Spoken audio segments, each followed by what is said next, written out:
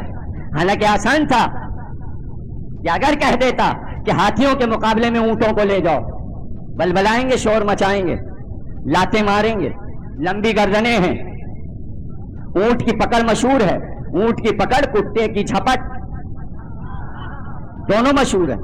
عرب میں کتے بھی تھے, اونٹ بھی تھے. ایک طرح سے اونٹ حملہ کرتے, پیچھے سے کتے پکڑ لیتے, جانور جانور کی لڑائی ہو جاتی. کہ نہیں, حیوان آیا ہے تو انسان نہیں لڑے گا, انسان ہے سپر, اور ہاتھی سے سپر نہیں آئے گا. پرندوں میں جو سب سے چھوٹا ہے وہ آئے, ابابیل.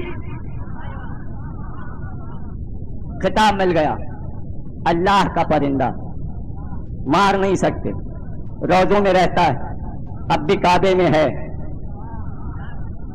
اڑتا ہے, چمکتا ہے. مدد کی تھی دین الہی کی, مدد کی تھی, اللہ سے کہا تھا, اللہ نے مدد کی صورت نکالی. عبد المطلب شہر میں آ گئے, کا مدد ہو گئی, سارے سپاہی مارے گئے, چیچک کی بیماری پھیل گئی. جانے ان کنکریوں میں کیا جراثیم تھے کہ شاہ یمن کے لشکر میں چیچک پھیل گئی. واپس گیا تو بیماری پورے ملک میں پھیل گئی, سب تباہ ہو گئے, سب مر گئے. ٹکرائے تھے اللہ کے گھر سے, گھر کے مالک کو پکارا, مدد آئی. اور کیا, جس سال سپر پاور کو اللہ نے ختم کیا اس سال اپنے نبی کو پیدا کیا. پہلے دادا کا معجزہ سب کو دکھایا کہ جس گھر میں آئے پوتا, زمانہ پہچان تو لے کہ یہ گھرانہ کون سا ہے. چھوٹے موٹے گھر میں نبوت نہیں اتارتے, ورنہ ابو جہل کے گھر میں آتی, ابو سفیان کے گھر میں آتی. دیکھ لو کیا شان ہے عبد المطلب, سمجھ لو, پرکھ لو. وہ گھرانہ عبد المطلب, ابو طالب, ہاشم, عبداللہ, ابو طالب سفر کرتے شام کا مصر کا تجارت کے لیے. جس جنگل سے گزر جاتے, شام کے اور مصر کے جنگلوں میں اگر شیر دیکھ لیتے تو سجدے کے لیے جھک جاتے, شیر سجدے کے لیے جھک جاتے. عبد المطلب کو سجدہ کرتے, ابو طالب کو سجدہ کرتے, کہتے اس کے صلب میں وہ آنے والا ہے جو شیر خدا ہے.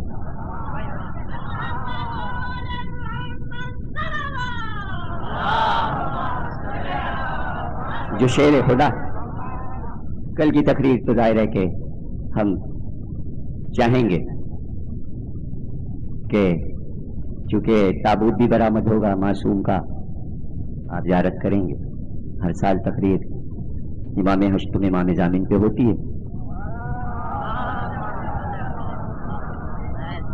تو اس ذیل میں جن حیوانات کا ذکر آ رہا ہے ان کا ذکر ہوگا. اور پرسوں ہم شیر پہ تقریر کریں گے,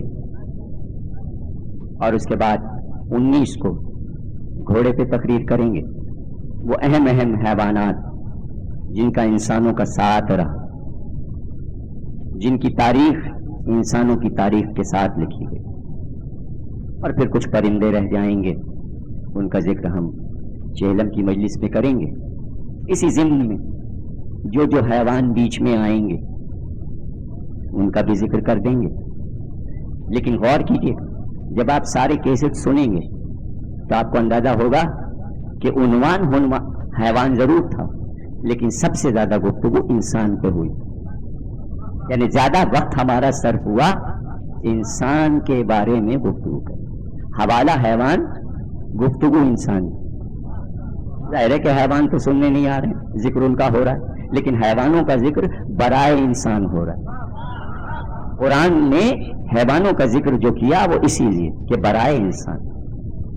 سوچو, کوئی حیوان اپنے رب کی نافرمانی نہیں کرتا. ہر حیوان اپنے عہد کے نبی کو پہچانتا ہے, اپنے عہد کے نبی کو جانتا ہے. کربلا سے حضرت عیسیٰ گزر رہے ہیں, ایک شیر نے راستہ روکا، کہ پروردگار اس درندے نے میرا راستہ کیوں روکا؟ کہ یہ تم سے کہتا ہے عیسیٰ کہ اس سرزمین کے کچھ آداب، جب ادھر سے کوئی نبی اور ولی گزرتا ہے، جب تک حسین کے قاتل یزید پہ لعنت نہ کرے یہ کسی کو جانے نہیں دیتا۔ یعنی حیوان آداب تولا اور تبرہ بھی سکھاتے ہیں۔ اگر اپنے رب کی تسبیح کرتے ہیں تو شیطان سے بھی پناہ مانگتے ہیں۔ ہر پرندہ، ہر درندہ، ہر چرندہ اپنے رب کی تسبیح کر رہا ہے، عبادت کر رہا ہے، اپنے انبیاء کو پہچانتا ہے، اپنے اولیاء کو پہچانتا ہے۔ تاریخیں تک جانور جانتے ہیں، اہم ترین تاریخوں کو بھی سمجھتے ہیں اور پہچانتے ہیں۔ احساس غم اور احساس خوشی بھی جانوروں میں پایا جاتا ہے، اور جتنا آل محمد نے جانوروں کا خیال رکھا ہے وہ ایک پورا آئین ہے۔ آئین کہ اگر گھر میں جانور پل گیا تو پہلے تو اس کا نام رکھ دیتے، جانور کا نام رکھ دیتے۔ اونٹ پلا ہے تو نام رکھ دیا، گھوڑا ہے تو نام رکھ دیا، دراز گوش ہے تو اس کا نام رکھ دیا۔ حد یہ ہے کہ گھر میں پرندے پل جائیں تو وہ بھی تاریخ میں آ جائیں۔ اکثر ایسا ہوتا کہ ہندوستان، مصر، افریقہ کے ممالک کے لوگ آتے اور کہ علی تو بادشاہ کیا تحفہ لے جائیں، تو یہ کہتے ہوئے آتے کہ آپ کے بچوں حسن اور حسین کے لیے تحفہ لائیں۔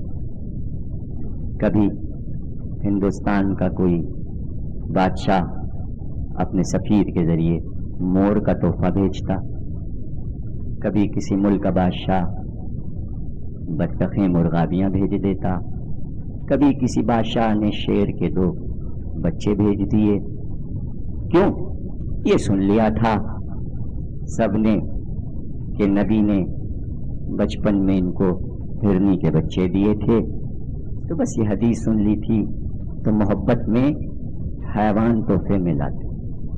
لیکن اس گھرانے نے بتایا کہ حیوان کو بھی اس گھر میں کیا سمجھا جاتا۔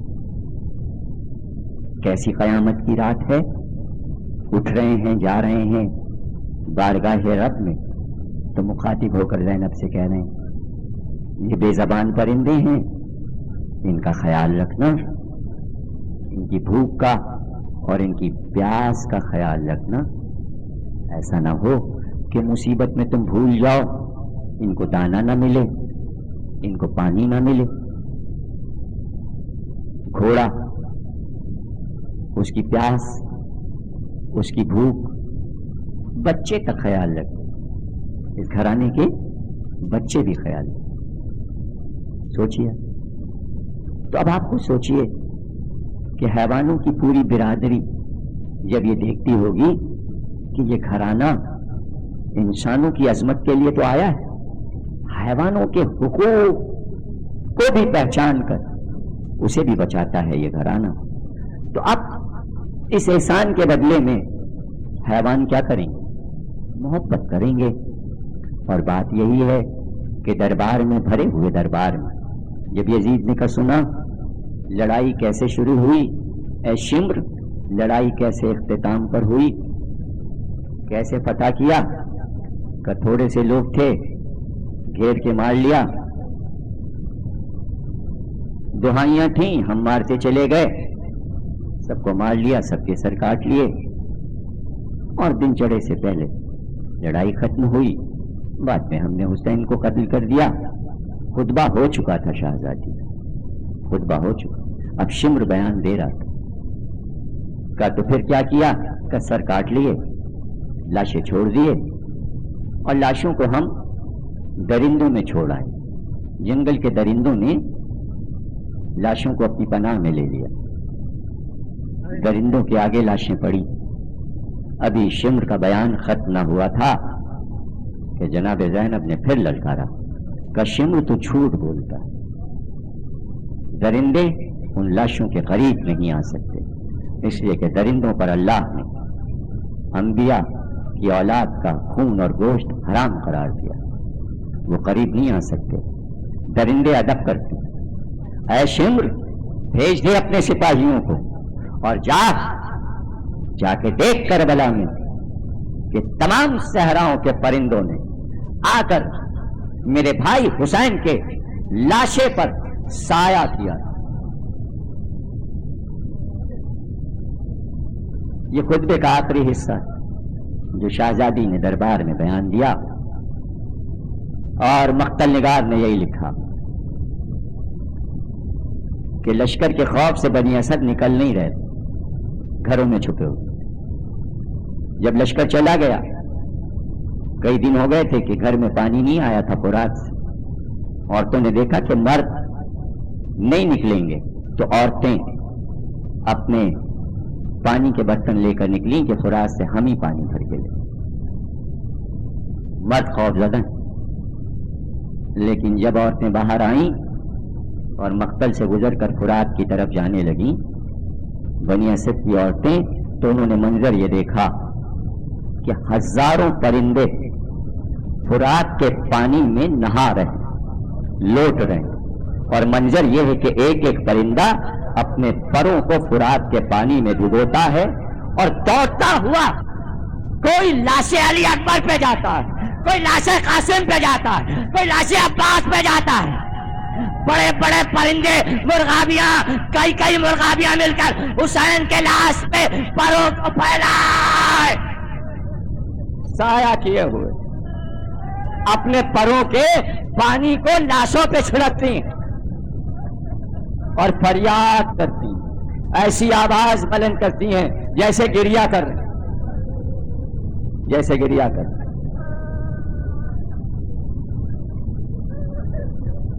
سلیمان امامت ہے، بادشاہ سلیمان کی حکومت درندوں چرندوں اور پرندوں پر تھی۔ حسین فخر سلیمان تھے، فخر سلیمان کی شہادت، اور کیا درندے چرندے اور پرندے خاموش بیٹھ جاتے؟ علامہ کنتوری نے اپنے مقتل میں لکھا کہ جب حسین کی شہادت ہو چکی تو درختوں پر بیٹھے ہوئے پرندوں میں قیامت آ گئی۔ کئی پرندے اڑ اڑ کر اپنے جھنڈ پہ گرتے اور اپنی زبان میں کہتے کچھ معلوم ہے، نبی کا نواسہ قتل ہو گیا۔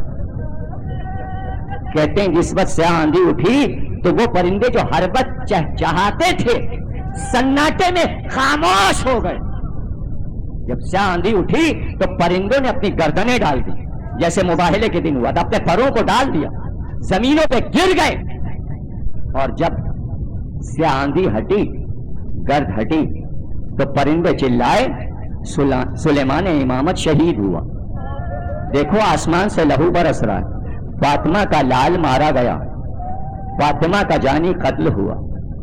چند کبوتر ایک درخت پہ بیٹھے تھے، ایک کبوتر اڑتا ہوا آیا اور کہا حسین قتل ہو گئے۔ کہا تو ہماری بھی تو کوئی ذمہ داری ہے۔ سفید پرندے درختوں سے اڑے اور اڑتے ہوئے مقتل میں پہنچے۔ ابھی تو حسین کا گلا کٹا تھا، لہو چشمے کی طرح بہ رہا، جہاں تک لہو بہ کر چلا کبوتر لہو کے ساتھ ساتھ پھڑکتے ہوئے حسین کے لہو میں اپنے پروں کو لال کرتے جاتے۔ میں پڑھ نہ پاؤں گا جیسے علامہ کنتوری نے لکھا ہے، اور مرزا دبیر نے جس طرح اسے نظم کیا پڑھنے سے تعلق رکھتا ہے کہ 4 کبوتر یہ کہہ کر آپس میں اڑے کہ 4 سمتوں میں جاؤ، زمانے کو بتا دو حسین مارے گئے۔ بس ختم ہو گئی تقریر۔ یہی ہے مصائب، 4 سمتوں میں 4 پرندے اڑے۔ کون کہاں گیا تفصیل میں کیا جاؤں۔ ایک پرندہ تیز اڑا اور اس نے ارادہ کیا ہم ملک شام جائیں گے، ہم ملک شام جائیں گے۔ جو پرندہ ملک شام چلا تو راستے میں رک رک کے دم لیتا، رک رک کے دم لیتا۔ آپ کو معلوم ہے کبوتر 1 گھنٹے میں 80 میل پرواز کرتا ہے، لیکن 80 میل کے بعد کچھ دیر بیٹھتا ہے۔ کبوتر کو جلدی جانا تھا مگر بیٹھ رہا تھا درخت۔ ایک باغ میں جو رکا وہ باغ ایک یہودی کا باغ تھا، اس کی ایک ہی بیٹی تھی، پورے جسم پر برس کے داغ، کوڑ کے داغ، آنکھوں کی اندھی، ہاتھ اور پیروں سے لنجی اور لنگڑی۔ جب گھر سے باغ میں آتا تو بیمار بیٹی کو لاد کے لاتا، باغ کے کونے میں ڈال دیتا اور باغ کی سچائی میں لگ جاتا۔ جب شام ہوتی تو اسی مقام پہ آتا اور بیٹی کو اٹھا کے لے جاتا، گھر چلا جاتا۔ یہودی آیا صبح کو، بیٹی کو باغ کے اس کونے میں ایک درخت کے نیچے ڈال دیا اور کام میں مصروف ہو گیا۔ کچھ دیر نہ گزری تھی کہ اسی درخت پر اس اندھی بچی نے ایسا محسوس کیا کہ کوئی بیٹھا ہوا رو رہا ہے۔ آواز تو پرندے کی جیسی ہے، کان لگا کر سنا تو آواز پہچانا، وہ بار بار یہ کہتا تھا، ہائے حسینہ، وائے حسینہ۔ دہرانے لگی کہ یہ پرندہ کیا لفظ کہتا، ہائے حسینہ، وائے حسینہ۔ ایک بار وہ پرندہ پھڑ پھڑایا تو اس کے پروں سے چند قطرے گرے، تو اس نے اپنے جسم پر قطروں کی گرمی محسوس کی۔ ہاتھ لے جا کر وہاں پر دیکھا تو کوئی تر چیز، اب جو ملا تو ہاتھ اٹھا، دوسرا ہاتھ ملا وہ بھی اٹھا، ایک قطرہ آنکھ پہ گرا، سب نظر آنے لگا، قطرے کو ملتی جاتے۔ اب تو صحیح و سالم اٹھ کے بیٹھ گئی۔ ایک بار مڑ کر دیکھا، ایک پرندہ لال رنگ کا جس کے پروں سے خون ٹپک رہا ہے اور وہ روتا ہے، کہتا، ہائے حسینہ، وائے حسینہ، ہائے حسینہ، وائے حسینہ۔ ایک بار کہا، تو کون ہے؟ کس کی سنانی لایا ہے؟ کون مر گیا؟ یہ کس کا لہو ہے؟ پرندہ چلایا کہ نبی کا نواسا حسین مارا گیا، فاطمہ کا لال مارا گیا، میں زمانے کو اس کی سنانی سنانے جا رہا ہوں۔ اتنی دیر میں یہودی آیا، آ کر کہا، یہاں میری ایک بیمار بیٹی تھی، وہ آنکھوں سے معذور تھی، وہ اندھی تھی، وہ کہاں گئی؟ تو کون ہے؟ کہا، میں ہوں تیری بیٹی۔ کہا، ٹھیک کیسے ہو گئی؟ کہا، یہ پرندہ جب سے آیا ہے۔ بابا ہے تو مظلوم، لیکن اس کے لہو میں کیا اثر ہے کہ اس لہو نے آنکھیں واپس کر دی، میرا جسم صحیح کر دیا۔ ایک بار یہودی قریب آیا، قسم کھا تو میری بیٹی؟ کہا، بابا میں آپ کی بیٹی ہوں، میں آپ کو جانتی ہوں، میرا یہ نام ہے، اس کے لہو سے مجھے شفا ملی۔ ایک بار یہودی قریب آیا، کہ تجھ کو اس لہو کی قسم پتا یہ لہو کس کا ہے؟ کہ مسلمانوں کے نبی محمد کا نواسا 3 دن کا بھوکا پیاسا کربلا میں اس کا گلا کٹ گیا، یہ اس کا لہو ہے۔ میں زمانے کو خبر سنانے حسین کی بیمار بیٹی مدینے میں ہے۔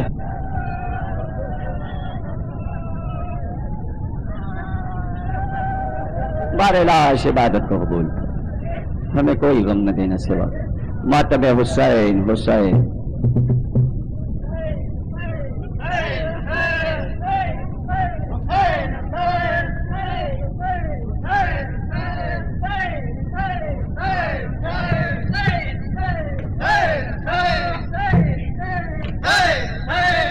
کچھ بھی نہ بچایا اپنے لیے،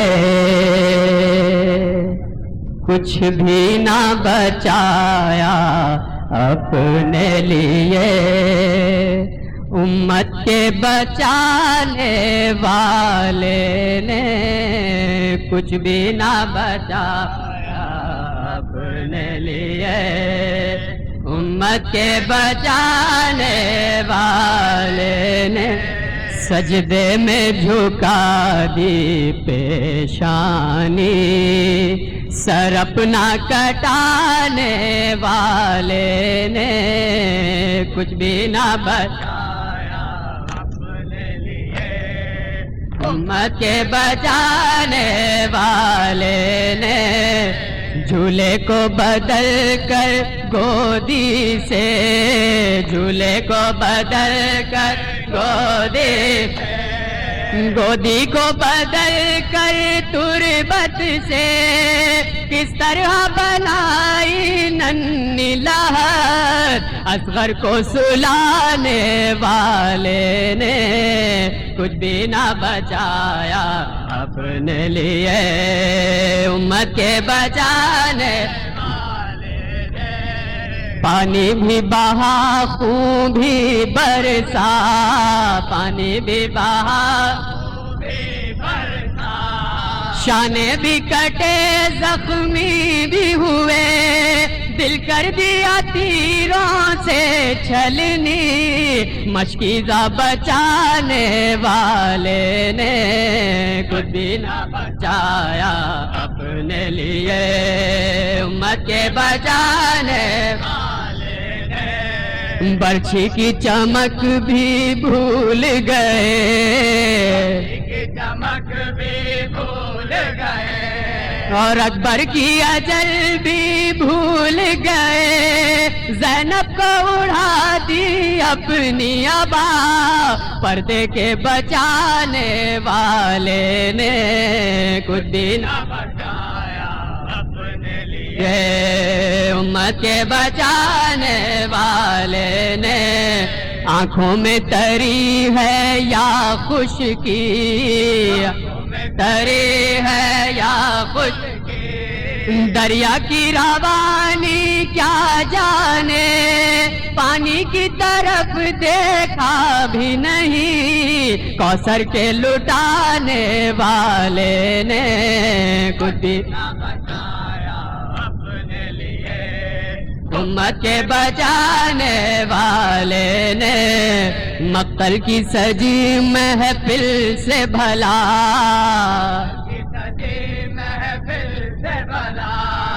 کچھ دیر کا دولہا کیا جاتا لاشے کو گلے سے لپٹایا سہرے کے بڑھانے والے نے کچھ بھی نہ بچایا اپنے لیے امت کے بچانے والے نے کوفے کی فضائیں کانپ گئی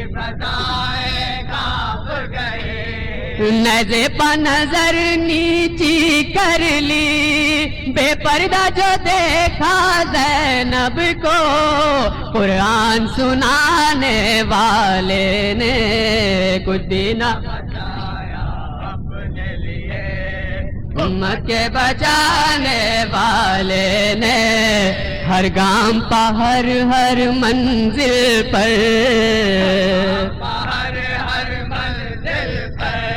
معبود کرن میں شکر کیا میدان ستم سے خیمے تک بے شیر کو لانے والے نے نہ بچایا اپنے لیے امت کے بچانے والے نے حسین حسین حسین حسین حسین حسین